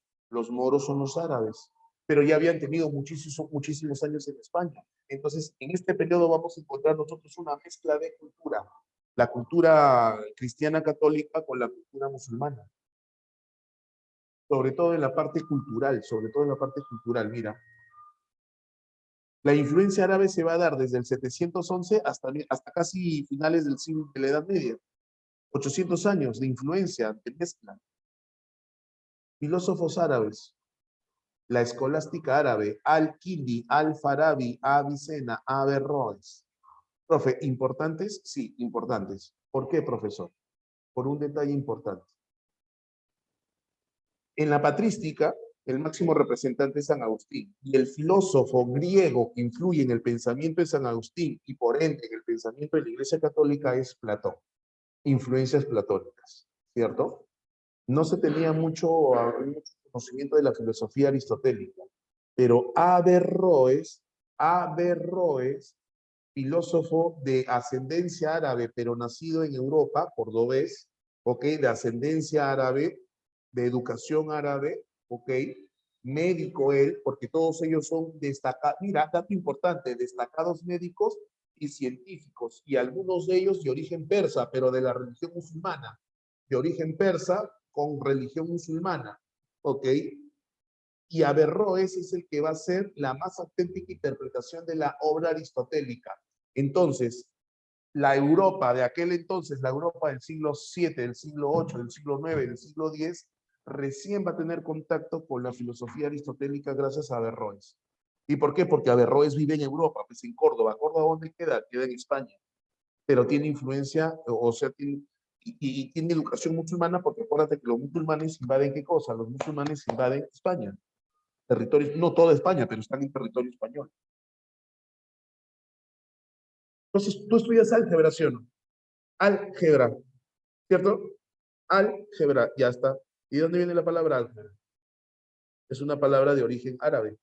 Claro, árabe, almohada, alhambra. ¿Me entiendes o no? Ah, pero acá viene el detalle. Acá viene el detalle. Dice, destacados médicos y científicos. Pero la Edad Media no era 1000 años de oscuridad para los occidentales. Cuando digo occidentales, Francia, Inglaterra, Alemania, Portugal, España. ¿Ok? España. Pero España fue invadida por los árabes y hay territorios que no son occidentales, sino musulmanes, orientales. Profe, pero a ese periodo no se la de 1000 años de oscuridad, sí. Profe, una preguntita, ¿en ese periodo no apareció la peste bubónica? Sí. La peste negra. La peste negra. Por el piojo que está en la rata. La peste bubónica. ¿Has escuchado hablar de eso, no? Esa peste casi extermina a la población europea. Casi extermina, no, es una pandemia eso. Ajá, es una pandemia, la peste bubónica. Pregunta, ¿cómo combatieron los occidentales, Francia, España, cómo combatieron no de una manera muy científica que digamos. Básicamente, ¿no? Nos hemos portado mal y el Señor nos está castigando, pórtense bien. Oye, pero eso no te cura nada, pues, doctor. Sin embargo, los árabes ya habían tenido adelantos médicos. Habían curado, ya tenían cura para algunas enfermedades como me parece que el tema de la varicela, algunas enfermedades tenían conocimiento. No tan adelantado como nuestra época, pero por lo menos para la época ya tenían otros métodos de curación, no rezando necesariamente. Y son muy creyentes, ¿sabes? Porque los árabes son recontra. Pregunta, ¿cómo se llama el dios árabe? En el mundo árabe, a Dios, ¿cómo se le llama? En el mundo árabe, Alá. O sea, son recontra creyentes, ¿sabes? Pero recontra, más inclusive que los cristianos y que los católicos. Pero eso no impedía que no desarrollen la razón. Este dato es vital, papi, vital. En la patrística, la herencia de la patrística, ¿cuál es? Que la fe domina la razón y no la deja desarrollarse. No la deja desarrollarse. Pero ese es en el mundo occidental. En el mundo oriental, en los árabes, uno no opaca al otro. No tiene por qué haber división entre los dos. No tiene por qué haber diferencia entre los dos. Ese tipo de pensamiento hace que en el mundo árabe haya muy buenos avances en el campo de la medicina, sobre todo, en el campo de las matemáticas. Por la pura no te he hablado de álgebra. Y eso se ve en su arquitectura, por ejemplo. Impresionante la arquitectura musulmana. Y dije, nosotros eran más avanzados, podría decirse que sí. Lo voy a resumir en esta parte. Hay una película que se llama Robin Hood, pero con Kevin Costner, ¿ya? Los dos personajes principales son Kevin Costner, el actor de Hollywood, y Morgan Freeman, otro actor de Hollywood. Morgan Freeman, sí que no lo ubicas, obviamente Wilson, obviamente. No ubicas a Morgan Freeman es un actor de piel negra, ¿ok? Es negro, ¿ok? De piel negra, oscura, de piel oscura. Y en esta película, Robin Hood, Kevin Costner es Robin Hood, el colorado, el europeo, el inglés, pues, ¿no? El colorado, blancón. A los árabes son de piel oscura, pues. Los árabes, los del mundo árabe, son de piel oscura. Y acá otra controversia. Pregunta, tú tienes en tu casita, y sin faltar el respeto, sin faltar el respeto, pero tú tienes en tu casita, tu mamá debe tener o en su cuarto una pintura de Jesucristo, ¿sí o no? El corazón de Jesús.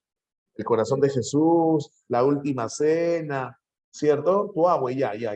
Pregunta, ¿cómo es el cacharro de Jesucristo? Habla. ¿Bien arreglado, sí o no? Jesucristo está bien arreglado, ¿sí o no? Blanco, ojos claros, ¿cierto? ¿Sí o no? Una pregunta. ¿Cómo va a ser así? ¿Cómo va a ser así si en el contexto donde vive Jesucristo es el mundo o en ese oriente, en el Medio Oriente, hace un calor maldito? Tranquilo, Anderson, tranquilo. Hoy hace un calor maldito, entonces la gente es de color, su piel es oscura, quemada. ¿Cuál blancón colorado como europeo? No, no negro, pero sí quemado, pues. ¿Ok? ¡Hala, qué perfecto! Yo pensé que yo sabía algunas cosas. Me han engañado. Pero bueno, ya regresamos. Esta película es interesante. Si tú conoces la historia de Robin Hood es el que le roba a los pobres para darle a los ricos. En esta historia, Robin Hood forma parte de las cruzadas. ¿Has escuchado hablar de las cruzadas? ¿Sí o no? En esta época se llaman las cruzadas, ¿ah? En esta época, claro. Los cruzados, los que van a reconquistar territorio santo. Floro, pepapi, floro. Las guerras siempre han sido floro. Entonces van a recuperar Jerusalén, ¿no? Este Robin Hood, ¿no? Robin de la ciudad de Lothsley, participa en las cruzadas, pero regresa, termina la cruzada y regresa. Pero cuando estaba en plenas cruzadas, luchando contra los árabes, luchando contra los moros para expulsarlos de Jerusalén, que es territorio santo, correcto, que es territorio santo, un musulmán, un árabe, un moro, Morgan Freeman, lo salva. Estaba a punto de morir este Robin Hood europeo, pero este moro lo salva. Lo salva. Ah, no, al revés. Kevin Costner, ¿cómo se llama? El Robin Hood salva al moro. Iba a morir, algo así, y lo termina salvando. Y el moro dice, tengo una deuda contigo. Tengo una deuda contigo, me has salvado la vida. Y yo voy a saldar mi cuenta contigo el día que salve tu vida. Mientras tanto, estaré bajo tus órdenes. Voy a ser tu sirviente. El otro dijo, no, no pasa nada, compadre. No, no, sí, pasa. Entonces Robin, de ahí de Jerusalén, de la zona del conflicto, regresa a Europa. ¿Okay? Y se encuentra con que hay problemas, pues, ¿no? Y ahí es donde decide convertirse en robarle a los pobres. ¿No? Pues esa es la historia, esa es la historia. Pero hay un pasaje, Bata, entonces tengo a Robin y al árabe. ¿Dónde? En Europa. En Europa, listo. Y hay un pasaje de la película, en que se suben a un árbol porque tienen que ver a lo lejos para ver cuántas son las personas que vienen a atacarlos, para sacar la cuenta más o menos. Y se suben a un árbol. Entonces, y están a lo lejos. Entonces Robin hace así, ¿no? ¿Cuánto será? No veo. Y el moro saca de su morral una especie de binoculares. Entonces le dice, toma, mira, ¿qué es esto? Mira. Y Robin se pone, se asusta, saca su espada y comienza a hacer así. ¡Ah! ¿Qué tienes, loco? ¿Qué tienes? ¿Qué te pasa? Aquí están, aquí están. Se sacan los binoculares. Oye, están acá. A ver, ponte otra vez. Ahí están. Oye, famoso, quítate, quítate. Tan lejos. ¿Qué clase de, mira, escucha, qué clase de magia es esto? ¿Qué clase de magia es esto? ¿O cuál magia? Le dice Moro. ¿Cuál magia? Estos son binoculares, son lentes que acortan la distancia. El mundo árabe tenía ese tipo de conocimientos, ese tipo de tecnología. Y el mundo occidental estaba en la edad de piedra. Cuando yo vi ese pasaje en la película hace muchos años atrás, entendí muchas cosas. Lo que yo leí en los libros dije, a esto se refiere. Al-Kindi, Al-Farabi, Avicena, Averroes, todo el mundo árabe, a diferencia de los europeos, tenían un avance tecnológico tremendo. Eso me invita a pensar desde el punto de vista filosófico y lo que tú necesitas para dar tu examen de San Marcos, entender y comprender que vivían en la misma época, pero tenían distinta forma de ver la vida.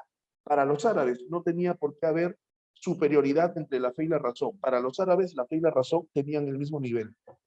Para los europeos, los occidentales, la fe por encima de la razón.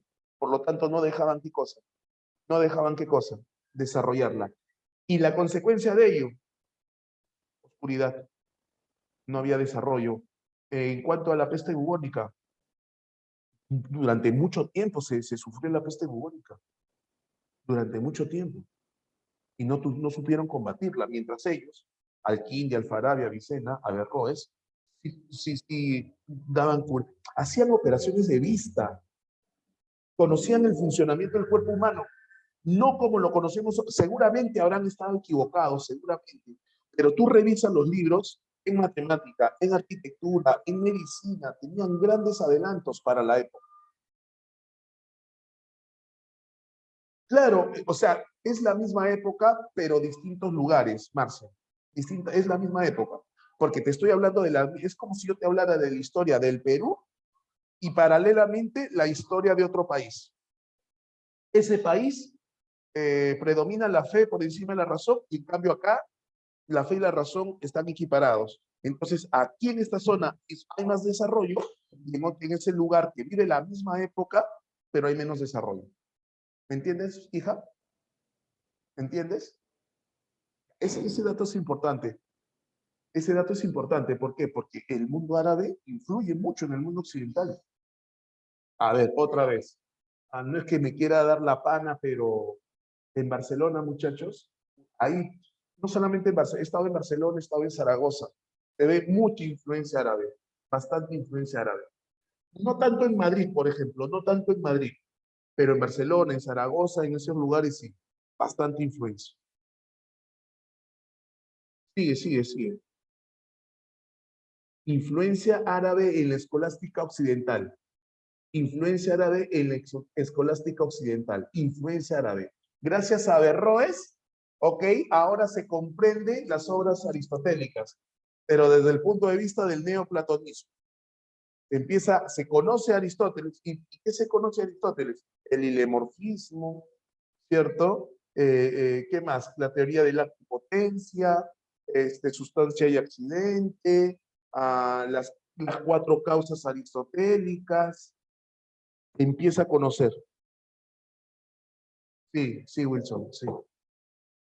La diferencia la influencia árabe entre ser necesario y ser posible.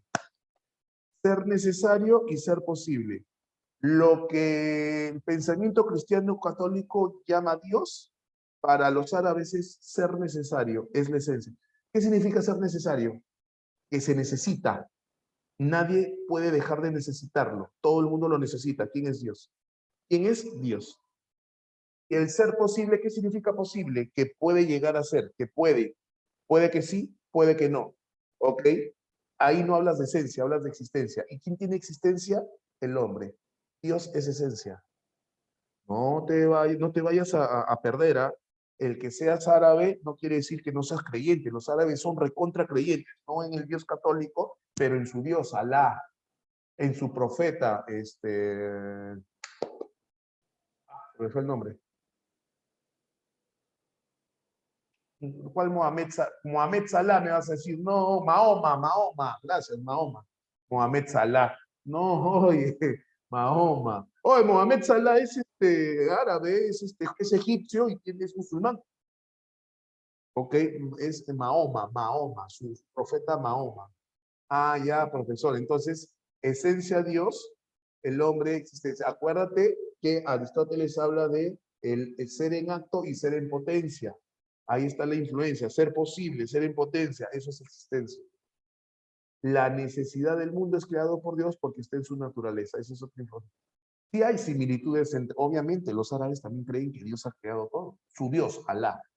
Ahí hay semejanza. Ahora, nos encontramos en la escolástica ya europea. ¿Hay influencia oriental? Sí, hay influencia oriental. Pero ahora sí nos concentramos en la escolástica europea. Francia, Alemania, España, Inglaterra, Portugal, básicamente, ¿no? Entonces ahí tenemos la escolástica. Se divide en 3 momentos: temprana, alta escolástica y escolástica decadente o baja escolástica. La escolástica temprana del siglo VIII al siglo XII, ¿no? En realidad no hay mayores, o sea, pensando en el examen de admisión de San Marcos, nos interesa la alta escolástica y la escolástica decadente. Alta escolástica es todo lo que ocurre en el siglo XIII y baja escolástica 14 y 15, ya terminando la Edad Media. Ya terminando la Edad Media. Ahora sí. Escolástica, si bien es cierto, proviene de escuela, o mejor dicho, es la palabra que está referida a las escuelas, pero cuando hablamos de filosofía, la filosofía escolástica se refiere al pensamiento filosófico íntimamente ligado a lo teológico que predominó del siglo VIII al siglo XV. ¿Ok? Aló, ¿me estás escuchando? ¿Estás ahí conmigo?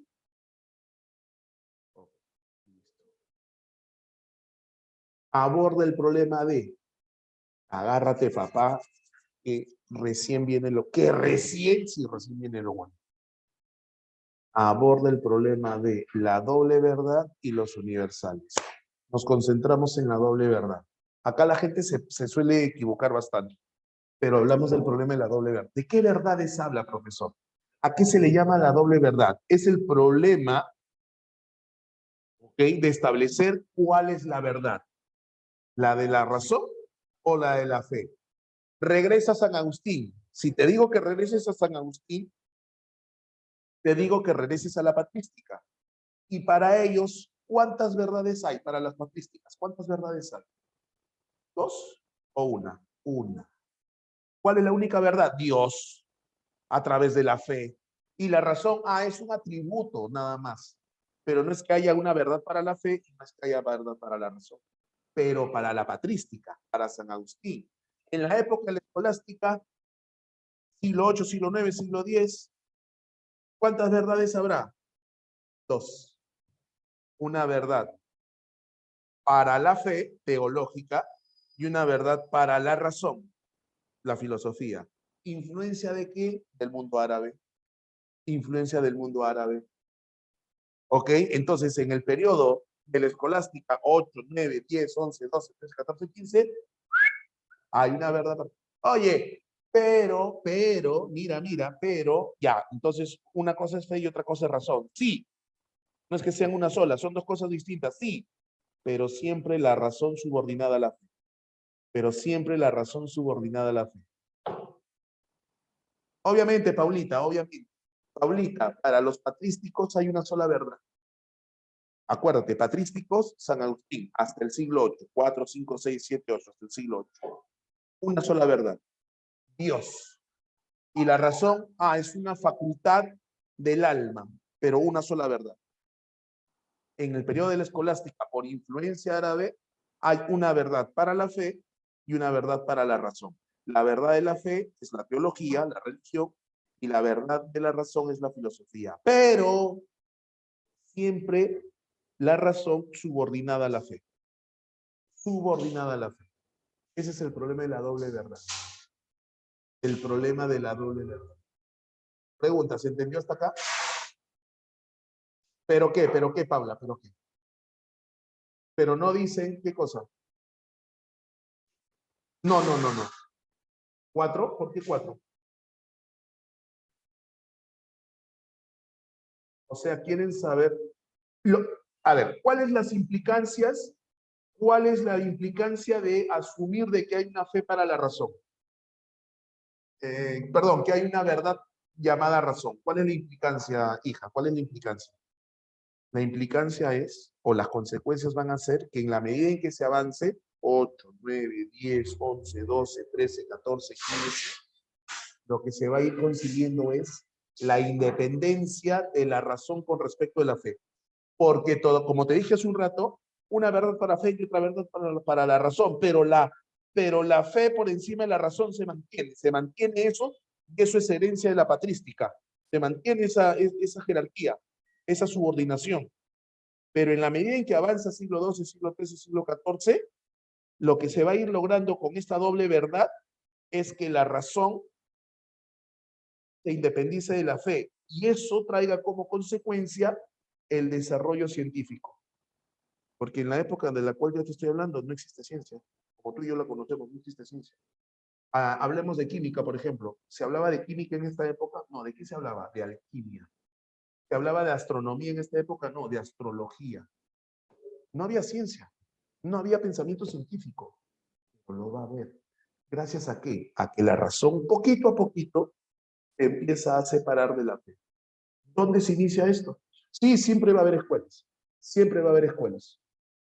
Carlomagno tenía la idea que el pueblo tenía que conocer. Carlomagno impulsa todo esto. El otro problema, acá sí, agárrate papá, acá sí porque es un poquito complicado de entender. El problema de los universales. Y para seguir el problema de los universales te tengo que hacer una pregunta. ¿Te acuerdas de Platón o no? ¿Te acuerdas de Platón? Háblame. ¿Te acuerdas de Platón o no? Listo. ¿Cuántos mundos hay para Platón? Te creo. ¿Cuántos mundos hay para? Excelente, muy bien. Menciónalos, escríbelos. Ladra, escribe, perdón. El mundo de las ideas son inteligibles y el mundo sensible, ¿cierto? Muy bien. Cálmate. ¿Qué encuentro en el mundo inteligible? Hay 3 entes, 3 elementos que encuentro en el mundo de las ideas. 3. 1, los arquetipos, muy bien. 2, el alma, muy bien. 3, el demiurgo, muy bien, los 3. Pero de los tres me quedo con los arquetipos. Quieto. Me quedo con los arquetipos. Los arquetipos son las ideas perfectas. Y acá viene la pregunta clave. ¿Quién pensó los arquetipos? Excelente. Muchachos, me hacen felices. ¿Cuál Platón, oye? Me hacen felices. Nadie. Porque esas ideas han existido desde siempre. Tienen realidad propia. Gracias, Dios. Muchachos, me hacen felices. Aldair, son lo máximo. Son lo máximo. Bien, bien. Eso tienes que tener en tu cabecito. En tu cabecita, perdón. Los arquetipos existen por sí mismos. Nadie no los pensó el demiurgo, no los pensó el hombre, nadie. Están ahí, están ahí. Siempre, son los modelos. Si tienes en claro eso, vas a entender los universales. Porque en el periodo medieval, ¿a qué se le llama? ¿En qué consiste el problema de los universales? Establecer si de verdad existen esas ideas que nadie ha pensado y que existen por sí mismas. Entonces aparece el realismo exagerado de San Agustín, que dice que sí existen influencia platónica, obviamente, porque es la teoría de Platón. El realismo moderado de Santo Tomás, influencia aristotélica, y que dice, a ver, sí, pero no tanto, o sea, no tan radical. Pero van a ver las posturas que dicen que no existen. La de Pedro Abelardo, con el conceptualismo, y dicen los universales no existen, y el más radical es Guillermo de Ockham. Ese es el bravo de bravos, con la teoría del nominalismo. No, los universales no existen. No existen. O sea, ¿cómo es posible que existan ideas que nadie ha pensado? ¡Está loco! Ajá. Entonces, ¿qué ocurre? Vamos a analizar el problema de la doble verdad. Checa, checa. Sigue conmigo, sigue conmigo. 9:37, creo que sí lo hacemos, así lo hacemos. El problema de la doble verdad. En la alta escolástica, una verdad para la fe y una verdad para la razón. Coinciden, pero la fe siempre por encima de la razón. Pero en la baja escolástica, en el siglo XIV, porque alta escolástica es siglo XIII, máximo representante Santo Tomás de Aquino. Alta escolástica siglo XIII, máximo representante Santo Tomás de Aquino. Pero en la baja escolástica hay una verdad para la filosofía que puede ser totalmente demostrada de manera racional y una verdad para la fe. La fe no debe inmiscuirse en cuestiones racionales. Baja escolástica, máximo representante, Guillermo de Ockham. En la alta escolástica, Santo Tomás, fe y razón, doble verdad. Pero siempre la fe por encima de la razón. En la baja escolástica, Guillermo de Ockham. Oye, aguanta, ¿cuál doble verdad, causa? Una sola verdad. Como patrística. No. Ese está peor todavía. No. La verdad, para la razón. O sea, sepáramelo. No me mezcles. Guillermo de Ockham es creyente. ¿eh? Sepáramelo, dice Guillermo de Ockham. Sepáramelo. No me los mezcles. No coinciden la fe y la razón. La razón la puedo demostrar todo, pero la fe no se puede mezclar con la razón. Y no es que sea mejor o peor que la razón, simplemente no se puede mezclar, no mezcles cosas. Guillermo de Ockham va a reforzar lo que luego va a ocurrir. ¿Qué va a ocurrir? La independencia, la separación, el alejamiento de la razón con respecto de la fe. Estoy en el siglo XV. Siglo XVI, siglo XVII, siglo XVIII, siglo XIX, avances científicos tecnológicos, y ya no están subordinados a que la iglesia lo apruebe. Pregunta, ¿me estás entendiendo? A la shit, profesor. Separación. Eso es importante. Se separan. Y eso va a ser beneficioso para el pensamiento científico. Los universales. El realismo exagerado de San Agustín. El realismo exagerado de San Agustín con influencia platónica. Mira, ahí está. Ese es un ejemplo. Este es un ejemplo que me ocurre. Pero mira, ¿quién aparece primero en escena? Ese es el universal. Ahí está, nadie lo pensó, existe desde ahí. Este eres tú. Pero tú piensas, mira, el globito viene de tu cabeza, no viene el globito de tu cabeza. Ah, entonces, acá están las personas, acá está el hombre, sí, pero tú ya de antemano hay una idea universal. Ya de antemano hay una idea universal. Ese es el realismo exagerado. Coincide con la teoría platónica. El realismo moderado, ¿de quién? De Santo Tomás de Aquino. ¿Realismo moderado de quién? De Santo Tomás de Aquino. Santo Tomás de Aquino, ¿qué dice? Santo Tomás de Aquino dice, ajá, oye, uno, influencia aristotélica. Uno no puede estar sin el otro. O sea, la idea y la cosa, y el morfismo, materia y forma, influencia aristotélica. Ilemorfismo, ilemorfismo, ile materia, materia y forma, materia y forma. ¿Ok? Esta es la forma, la idea, y esta es la materia, el cuerpo. ¿Ok? Entonces tú no puedes, o sea, no puedes pensar en esto sin la participación del de abajo. Y este de abajo necesita el de arriba para que sea lo que es. Realismo moderado. En el anterior, mira, no hay nadie y la idea está ahí. Ah, y después tú le das la idea a las cosas. Santo Tomás de Aquino que dice, esto es, está ahí. No puede estar el uno sin el otro. Y tú vas a conocer a uno, pero con la necesaria participación del otro. Dos caras de la misma moneda. Influencia aristotélica y lemorfismo. El conceptualismo del señor Pedro Abelardo. Pedro Abelardo, ¿qué dice? Ahí estás tú. Ahora mira, ¿te das cuenta de la diferencia de mis gráficos? Ahí no hay ninguna nubecita que sale de tu cabeza. Ninguna nube que sale de tu cabeza. En cambio, Pedro Abelardo dice un ratito. ¿Cuál universales? Ahí está la persona. Se forman las ideas. Sale de tu cabeza. O sea, el universal, como universal no existe, dice Pedro Abelardo. Las ideas tienen que salir de acá. Para eso necesito ver.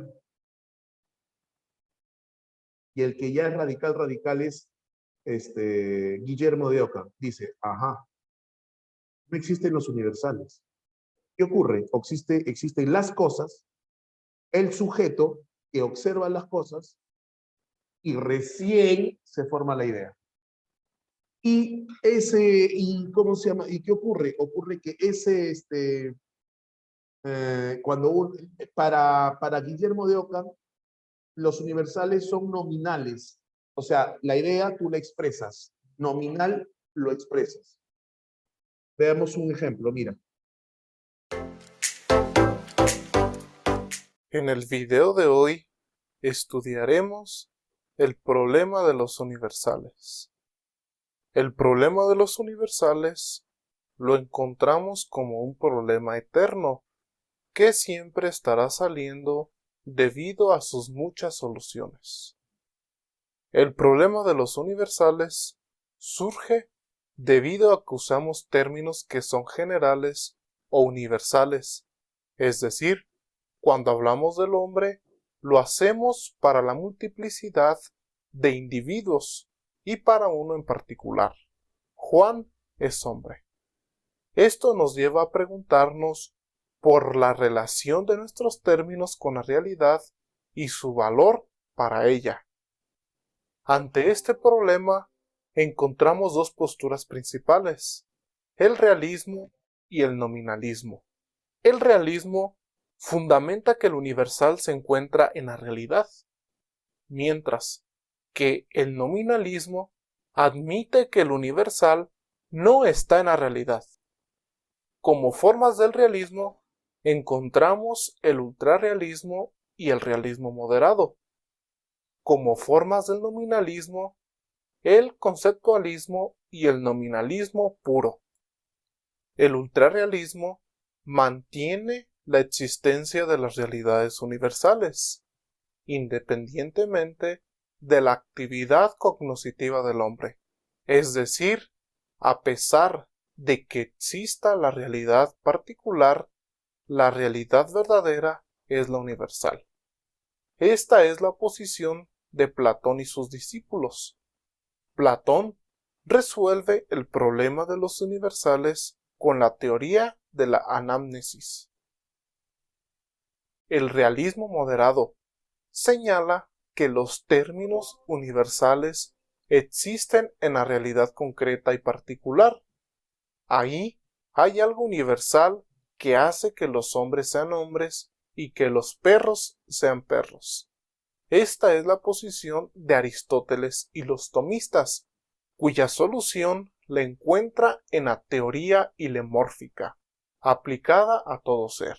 Por ejemplo, un perro es perro porque forma parte de la especie perreidad, pero también el perro es un individuo de una especie, este perro, aquel perro. El conceptualismo es una forma de nominalismo. Menciona que los universales solo existen en nuestros pensamientos, ya que el particular perro agota su esencia, es decir, no podemos encontrar dos perros iguales. El nominalismo. Para los nominalistas, los universales no se encuentran ni siquiera en nuestras ideas y, por lo tanto, no tienen ningún valor, ya que todas las cosas que existen son individuales. La solución respecto al problema de los universales dependerá de tu postura. En el siguiente video daremos nuestra solución al problema. Máximo representante de la escolástica, de la alta escolástica siglo XIII, Santo Tomás de Aquino. ¿Ok? Él vive entre el año 1224 y 1274. ¿Ok? Y una de las cosas más importantes, él es reconocido, se le conoce por la frase ver para creer, no ver para creer. Santo Tomás de Aquino dice que hay dos verdades, una verdad para la fe y una verdad para la razón, pero no tienen por qué estar divididas, no tienen por qué estar diferenciadas. ¿Ok? Él busca la reconciliación entre las dos. Y él, por influencia aristotélica, porque Santo Tomás de Aquino llega a tener contacto con la filosofía aristotélica, y en la filosofía aristotélica encuentra el sustento para demostrar la existencia de Dios. Las famosas 5 vías para demostrar la existencia de Dios: la vía del movimiento, la vía de la causa eficiente, la vía de la contingencia, la vía de los grados de perfección y la vía de la finalidad. ¿Ok? Movimiento, para que algo se mueva, ¿ok? Mira, por ejemplo, para que algo se mueva, eso está ahí, lo estás viendo ahí, ¿cierto? ¿Ok? Eso no se va a mover a menos que yo lo empuje. Hay una fuerza que la ha impulsado. Pero la pregunta es, ¿y la fuerza que impulsó al objeto para que se mueva, por quién fue impulsada? Ah, debe haber otra, ok, debe haber otra fuerza que haya impulsado a la fuerza que mueva a quién, al objeto. Pero esa otra fuerza que movió a la fuerza que movió al objeto, otra fuerza. Entonces, fuerza tras fuerza, tras fuerza, tras fuerza, tras fuerza, tras fuerza. Pero, pregunta, al infinito, Santo Tomás de Aquino dice, eso nos lleva a pensar de que hay una primera fuerza que mueva todo. Esa primera fuerza o primer motor es Dios. La justificación de la vía del movimiento. Causa eficiente, ¿ok? La causa incausada. Las cosas no ocurren por gusto, hay algo que provoca las cosas. Ese algo que provoca las cosas, a su vez, debe ser provocado por otro. Y a su vez provocado por otro. Otra vez hasta el infinito, tampoco. Debe haber una primera causa que provoque a todos, pero que nada la provoque a ella. ¿Quién es? Dios. Contingencia. Contingencia. Igualito, las cosas son necesarias por algo, pero es necesarias para algo, pero ese algo a su vez es necesario para otro. Y así otra vez el mismo ejercicio hasta llegar a Dios. Grados de perfección. Entre tú y una lagartija, ¿quién es mejor? ¿Quién tiene mayor perfección? Tú, la lagartija está acá. Pero entre tú y los ángeles están acá y tú estás acá. Pero entre los ángeles y Dios pues es el Dios más perfecto. O sea, debe haber un ser óptimo, perfecto. Profe, disculpe, pero eso no tiene sentido. Pero para según Santo Tomás sí. Y la finalidad, todo ocurre por algo. ¿Ok? ¿Y quién es el que determina que ocurre por algo? Dios. Las 5 vías para demostrar la existencia de Dios. Guillermo de Ockham, el nominalismo de Ockham. La baja escolástica. Sí, todo lo relaciona con Dios. Con eso demuestra que Dios existe. Rogelio Bacon, que también es representante, pero el que nos interesa, puede ser qué cosa, lo del ser óptimo determina entonces la cantidad de alma, por así decirlo, sí. Estoicismo, sí, es que sí. Te das a dar cuenta, Alexander, que hay bastante estoicismo también. En la religión hay harto estoicismo. Acuerda, el estoico es el que soporta y renuncia, contrólate. La religión también tiene eso. A ver, no le pongo título, Wilson, pero sí creo. No le pongo un título, pero sí creo. Ahora mira, Rogelio Bacon, perdón, Guillermo de Ockham. A Guillermo de Ockham, representante del nominalismo, reconocido por la navaja de Ockham. ¿Qué significa la navaja de Ockham? ¿Qué significa la navaja de Ockham? ¿Qué hago con una navaja? ¿Qué hago con una navaja? Corto, muy bien. ¿Qué significa esa frase, la navaja de Ockham? Lo que pasa es que con los escolásticos, San Agustín, Santo Tomás, todos ellos, todo era excesivo, explicación. Para decir algo, decían un montón, o sea, adornaban todo y no había mucha esencia, la esencia estaba oculta. Entonces, por eso es un principio de economía. Guillermo de Ockham dice, a ver, un ratito, esto no sirve, esto no sirve, esto no sirve, esto no sirve, puro floro, puro floro, puro floro, puro, iba cortando, floro, floro. Esta es la esencia. ¿Y cuál es la esencia? Lo racional.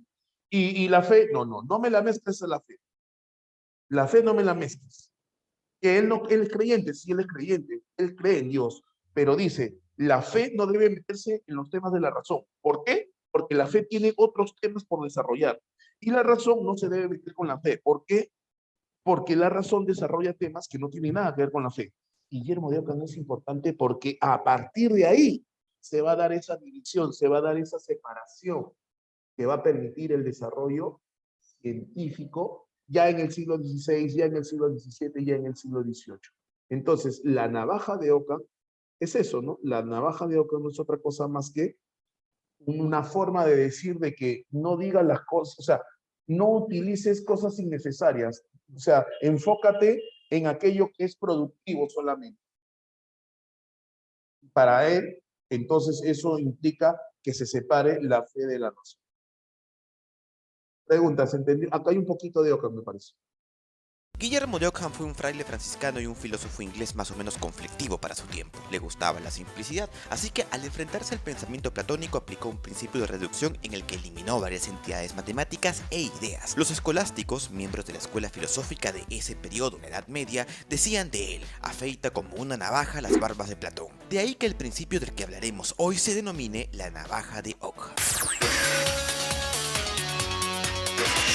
Ockham escribió muchas obras en varias materias, pero es más bien conocida por una máxima que ni se encuentra en sus obras y que tampoco dijo nunca. Los entes no deben multiplicarse sin necesidad. Y así como Maquiavelo tampoco dijo el fin justifica los medios, Ockham aseveró algo muy parecido pero diferente en sustancia. Es vano hacer con más lo que se puede hacer con menos. Esto es un principio económico básico. Por ejemplo, si vamos a construir un muro, necesitamos un depósito pequeño para hacer la mezcla de cemento. No necesitamos un camión mezcladora. No es necesario usar un cañón para matar una mosca. Sería igual de estúpido que utilizar una camioneta sub 4x4 con 3 filas de asiento para que una sola persona vaya al trabajo. Mejor anda en bicicleta. He aquí la primera aproximación, aunque es meramente superficial. La verdad es que este principio tiene muchas implicancias en otras áreas del conocimiento. En el terreno de la ciencia podemos interpretar el enunciado de la siguiente manera. Si tenemos dos explicaciones para un mismo fenómeno y ambas nos traen las mismas consecuencias, entonces debemos preferir siempre la explicación más sencilla. Esto, por supuesto, no quiere decir que la explicación más sencilla sea necesariamente la correcta. Lo que nos dice la navaja de Ockham, o el principio de la parsimonia, también se le conoce así, es que ante la incertidumbre debemos ser prácticos, pues la mayoría de veces lo más sencillo o lo más armónico suele ser lo verdadero, pero a veces no. A principios del siglo XX, Albert Einstein consigue darle un gran empujón a la ciencia simplificando y unificando la teoría de la gravitación de Newton y el electromagnetismo en una explicación más o menos sencilla sobre las fuerzas que rigen el universo. Pero casi en paralelo aparece la mecánica cuántica y le dice a Einstein, mira, no era tan fácil, porque lo que dices en tu tratado solo funciona para planetas y para objetos medianos, pero en un nivel de partículas subatómicas todo es muy diferente. Así que por consiguiente la ciencia no puede tomar la navaja de Ockham como una verdad plena. De hecho, hacerlo sería ir en contra de uno de los principios científicos, que es el cuestionamiento. Y es que después de todo, quizás el universo siempre fue caótico y nosotros por nuestra naturaleza creemos que tiene un orden o una armonía. Sin embargo, en lo personal me parece que el mayor valor que adquiere la máxima de Ockham está en el plano del análisis lógico. Para Ockham, la lógica trabaja en términos o conceptos. Es un producto de la mente, a diferencia de la ciencia que se ocupa de estados físicos. Es por eso que la realidad del universo existente puede llegar a contradecir el orden y la armonía de las concepciones humanas. El universo, en resumen, es más grande y contradictorio de lo que tu mente está dispuesta a aceptar. Así pues, en el análisis lógico, según Bertrand Russell, interpretamos la navaja de Ockham así. Si todo puede ser interpretado sin dar por supuesto este o aquel ente hipotético, no hay razón para suponerlo. Ahí está más o menos resumido lo que dice, y lo que tú decías es correcto, tiene que ver con lo pragmático, ¿no? Al parecer, pero tampoco hay que hacerle mucho caso el ejemplo que has visto, ¿no? Ahí están tus claves, Aldair, todos tuyos. Ahí están tus claves.